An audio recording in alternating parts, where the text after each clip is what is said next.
جب ایک ماں نے اپنے بچے کو بلانے کے لیے کہا کہ لو بیٹا چیز کھجور دیتی ہوں، تو حضور نے فرمایا تیرے پاس کھجور ہے؟ عرض کی حضور ہے۔ فرمایا اگر تو کھجور نہ رکھتی تو نے جھوٹ بولا تھا۔ یعنی جو دین آپ کو چھوٹے بچے سے بھی سچ بولنے کا درس دیتا ہے، چھوٹے بچے سے بھی، ایک چھوٹے بچے کے ساتھ بھی آپ کلام کریں تو سچی بات کریں، تاکہ وہ بچہ عدم اعتماد کا شکار نہ ہو، وہ آپ کے بارے میں یہ گمان کرے کہ یہاں سے مجھے جو بات ملے گی بالکل خیر کی ملے گی۔ بات چونکہ زیادہ کرنی نہیں، عصر کا وقت بھی قریب ہے، اور چونکہ بہت سارے بزرگ یہاں بیٹھے، اتنی دیر مشائخ کو بٹھانا بہتر نہیں ہوتا۔ حضرت معروف کرخی رحمت اللہ علیہ کی خانقاہ میں بغداد کے سب لوگ جمع ہو کے حاضر ہوئے۔ عرض کی حضور بارش نہیں ہو رہی، مہینوں بیت گئے، جانور بھی بھوکے ہیں، پیاسے ہیں، فصلیں بھی ہماری پریشانی کا شکار ہیں، آپ مہربانی فرمائیں، دعا کر دیں۔ تو حضرت معروف کرخی رحمت اللہ علیہ فرمانے لگے یہ میری خانقاہ کے سامنے نا ایک دکاندار ہے، ہم اپنی زبان میں کریانے والا کہتے ہیں، یہ دکاندار ہے، گھی بیچتا ہے، گڑ بیچتا ہے، اس سے دعا کراؤ بارش ہو جائے گی۔ یہ نا دکاندار سے، اللہ اکبر۔ تو اب سارے اس کو جانتے تھے، وہ ان کے علاقے کا تھا، کہ حضرت جی اس سے دعا کرائیں۔ فرمایا تمہیں کہا ہے نا کراؤ بارش ہو جائے گی۔ لوگ جمع ہو کے چلے گئے، اس سے جا کے کہا میاں دعا کر دو بارش کے لیے۔ تو وہ کہنے لگا مجھے کہاں دعا آتی ہے، لیکن چلیں قرا سے معذرت کے ساتھ، لفظ تاثیر سے بنتے ہیں تلفظ سے نہیں، اہل دل آج بھی ہیں اہل زبان سے آگے۔ کہا جناب دعا کر دیں۔ کہا مجھے کہاں دعا آتی ہے، حضرت سے کراؤ۔ کہنے لگے انہوں نے بھیجا ہے۔ کہا شیخ نے بھیجا ہے تو کر دیتے ہیں۔ ہاتھ اٹھائے، سادہ آدمی، سادے جملے۔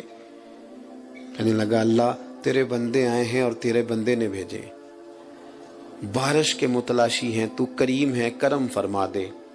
لوگ کہتے ہیں کوئی آثار نہیں تھے، پر اس کی دعا مکمل نہیں ہوئی کہ کالی گھٹائیں چھا گئیں اور بارش اس طرح جم کے برسی کے جل تھل ہو گیا۔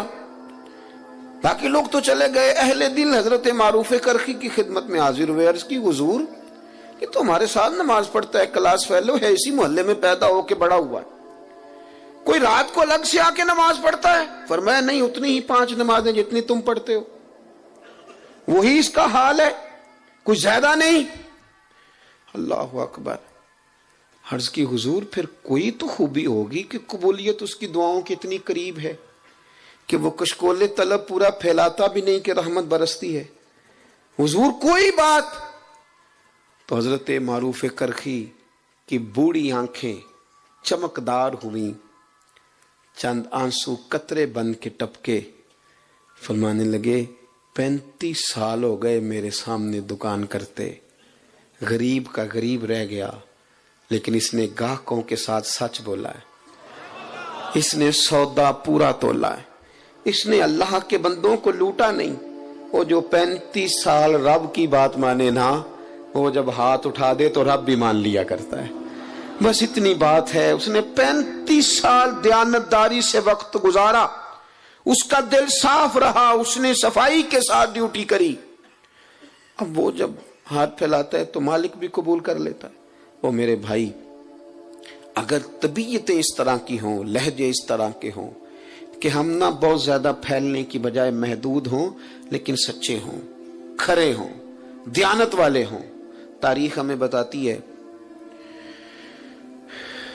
کہ حضرت اسماء بنت ابی بکر صدیق رضی اللہ تعالی عنہ جب چلے گئے نا محبوب کریم علیہ السلام سیدنا صدیق اکبر کو لے کر غار ثور میں، تو ابو جہل کچھ لوگوں کو لے کے ان کے دروازے آیا، شور کیا اس نے۔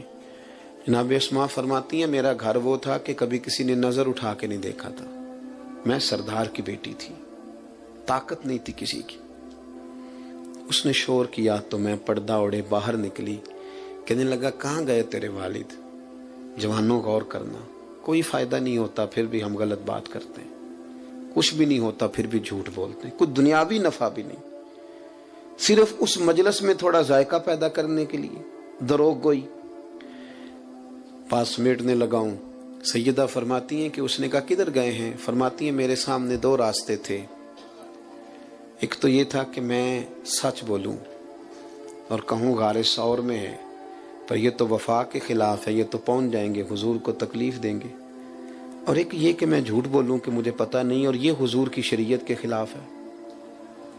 آپ فرماتی ہیں میرے لیے مشکل آ گئی، کس طرح جھوٹ بولوں؟ صدیق کی بیٹی ہوں اور صدیق اکبر کی نور نظر ہوں، کیسے؟ اور سچ بتاؤں تو کیسے؟ میں سوچ رہی تھی تو اس نے شور کیا، کہا بتاؤ کہاں ہے؟ سنو ملت کے جوانوں، ایک خاتون فرماتی ہے میں نے ساری ہمتیں جمع کر کے کہا اللہ میری مدد کرنا۔ اس نے جب تیسری بار پوچھا کہاں گئے تو میں نے کہا سن پھر، مجھے پتا ہے وہ دونوں کہاں ہیں پر میں بتاؤں گی نہیں، میں سچ بولوں گی۔ خبر ہے مجھے وہ کچا رانگے للاری والا جیڑا چڑھدا تے لیندا رہندا، اے عشق تیرے دا رنگ محمد چڑھ جائے پھر نہیں لیندا۔ کہا نہیں بتاؤں گی، پتا ہے۔ اتنے بڑے مجمع میں اتنے بڑے سردار کو اس طرح کے جملے، اس نے ایک تھپڑ مار دیا۔ کتنی کبھی کسی نے آنکھ اٹھا کے نہیں دیکھا تھا، میں گری تو کان پھٹ گیا، خون نکلا۔ لوگوں نے اسے پکڑا، یار تو سردار ہو کہ بچی کی طرف دیکھتا ہے، شرم کر۔ لوگ لے گئے۔ فرماتی ہیں اسی طرح میں نے کان لپیٹے۔ آج جو حاجی گارے سور پہ جاتے ہیں وہ بعد میں آ کے میری طرح ڈینگے مارتے ہیں کہ ہم ہو آئے، ہم چلے گئے تھے، حالانکہ راستہ بن گیا، راستے میں کئی جگہ بیٹھنے کا بندوبست ہے، لیکن اس وقت جانا اور رات کو جانا اور اتنی مشکل سے جانا۔ فرماتی ہیں میں کھانا پکا کے اسی طرح لے گئی اور میرا وجود، میرا کان زخمی تھا۔ جب میرا چہرہ پردے میں لپٹا ہوا دیکھا تو میرے والد پریشان ہوئے، بیٹے کیا ہے؟ میں نے کہا کچھ نہیں، کھانا کھائیے۔ اور جب وہاں انداز اور طرح کا ہو گیا، پریشانی بڑی، تو محبوب بولے کہ اسما بتاتی کیوں نہیں؟ کہتی ہیں میں نے وہ کپڑا ہٹایا تو خون پھر بہنے لگا۔ عرض کی یا رسول اللہ، معاملہ یہ تھا کہ سچ بھی بولنا تھا، وفا بھی بچانی تھی۔ حضور میں نے دونوں چیزیں بچائیں، تھوڑی تکلیف آئی پر دونوں چیزیں بچ گئیں۔ ہلکے سے آنسو حضرت صدیق اکبر کے نکلے، قربان جائیں، حضور نے خود اپنے ہاتھوں سے صاف کر دیے۔